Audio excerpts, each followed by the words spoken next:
From the heart of the Cape, maybe today it should actually be from the telltale heart of the Cape, because this is Barnstable Today for Halloween, Friday, October 31st. Welcome aboard. I'm Mark Mumford. More of the Airport Commission's visions of a new terminal come into focus. That's our top story. Thanks for joining us. I'm Kevin Friel. The Airport Commission joined the Town Council for a workshop last evening in Town Hall. Airport Commission Chair Dan Santos outlined the scope and style of the proposed facility. I think we understand primarily in the building, and that's mostly what we're talking about, is we have a size we're working with which will accommodate the needs which have been identified, and a lot of that has to do with baggage service areas, but a lot of the new area in the terminal is requirements of the TSA and the Homeland Security. They need secure seating areas and areas for their passenger and baggage screening. So considering those requirements, and then the general service requirements in the facility as far as architectural finishes and what's on the floors and the height of the ceilings and all those things, we start looking at as part of our review of the 30% design, and we have costs associated with these things. So we start looking at, well, where do we minimize these costs? Is it by having different ceiling finishes or floor finishes? And it's really just going through the list of included items and the sizes and the spatial requirements, and then addressing those particular numbers so it comes back in line with our budget. And then they move ahead and go to the 60% design based on our input at the 30%. We'll do the same process so that we're continually designing and budgeting as we go along, so we end up where our plan wants us to end up. Terrific. Thank you, Mr. Chairman. And again, my special thanks to all of you for coming forward, and our new guys for joining us at a very pivotal time for your committee. Thank you. Thank you. Looks good. Okay. Councilor Rugo asked, what happens if the economy continues to soften, further impacting air travel? In the situation where things weren't working as planned, is there any exposure for the town of Barnstable, this side, us, if you're committed to these funds, this expansion, you went into the development, is there exposure on our end financially, the town of Barnstable, the taxpayers? I don't believe there is. I think you all made it very clear to us, and John has continued to make that clear to us, that this project has to be totally self-supporting, and with grant money from the federal and the state, and our own surplus funds, and our own funds for the debt service on the really very minimal bond, considering the size of the project. So there is no exposure to residents of the town of Barnstable that I can see, and at the current time, being an enterprise account, as you know, that the airport completely funds its operation with no financial input by residents of the town.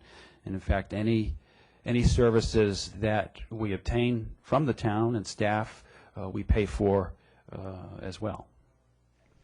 Election day is almost upon us, and Town Clerk Linda Hutchenrider is in high demand. She is Lynn Poyant's guest on the latest edition of the Channel 18 program, Talk of the Town. Here's a clip where the town clerk offers some solid information for voters.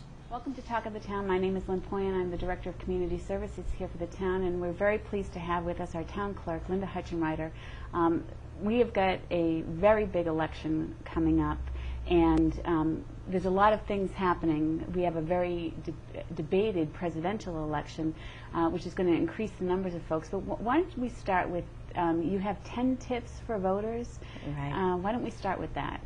Okay, these are just regular things that people should do every time they go vote. But I think the first thing is vote early.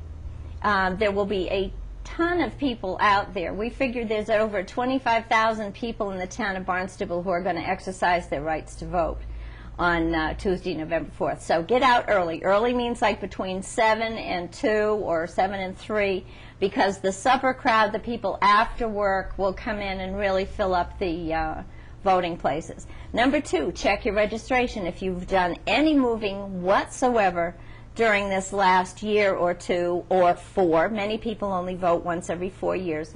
Make sure you call my office, 508-862-4044, and we'll be glad to confirm that you are indeed registered. Know where you vote. For the every 4-year voters, we've had some changes in polling places. Precinct 3, which used to be at Hyannis West Elementary School, now votes at the Senior Center, and it's a great place to vote. Precinct 4, which used to be at the Centerville Elementary School, they now vote at the hall next to Our Lady of Victory Church on 230 South Street in Centerville. South Main. South Main. And then Precinct 6 is now at the gym on 2C Oak Street, and that is right next to Christ Chapel. And that's a great place to vote, and we're very grateful to all of these facilities for allowing us. And one other change is Precinct 7, because Freedom Hall is so small and the parking lot is so small, since schools are going to be closed on Tuesday, November 4th, Precinct 7 voters will go back to Katuitt Elementary School on Old Oyster Road. That's where they used to vote, and because the schools kind of wanted us to phase ourselves out, we're no longer there. But on Tuesday, November 4th, that's where it'll be. So 3, 4, 6, 7. Those are the big changes. And actually, we've provided that information in the October Barnstable Bulletin, and we're providing it in the November Barnstable Bulletin Wonderful. as well. It's on a slide on Channel 18 so that people can find it there, and it's also on the town's website.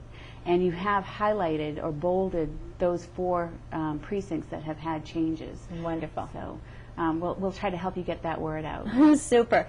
Next is do your homework.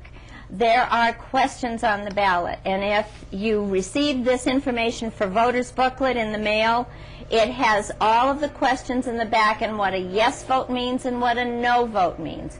So I think that's really important to read ahead of time. We've been watching people who come to vote absentee, and it's taking a very long time for them to read the questions. So we highly suggest that you actually read the booklet before you go, and you can mark on the back here this little checklist that says, you know, how you want to vote, whether you want to vote yes on one, no on one, etc. So you can make yourself some little notes on this or use just a piece of paper. But with the potential for 25,000, that still means that there's a possibility of 23,000 people showing up. Yes. At the polls on the 4th. Right. And I know that Town Hall is just crazy because this is actually 2 polling places. Right.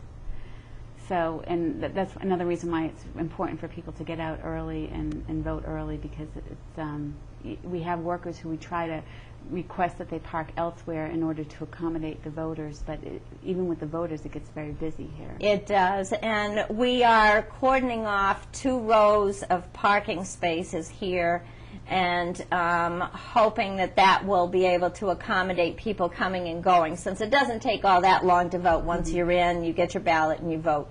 But we're hoping that that will help, and the town hall employees have been really great in their willingness to park elsewhere and away from the building. You can catch the entire half hour with Lynn Poyant and her guest, Town Clerk Linda Hutchenreiter, on Talk of the Town on Channel 18 right up until Election Day. It is scheduled for tomorrow morning at 8 and then again at noon.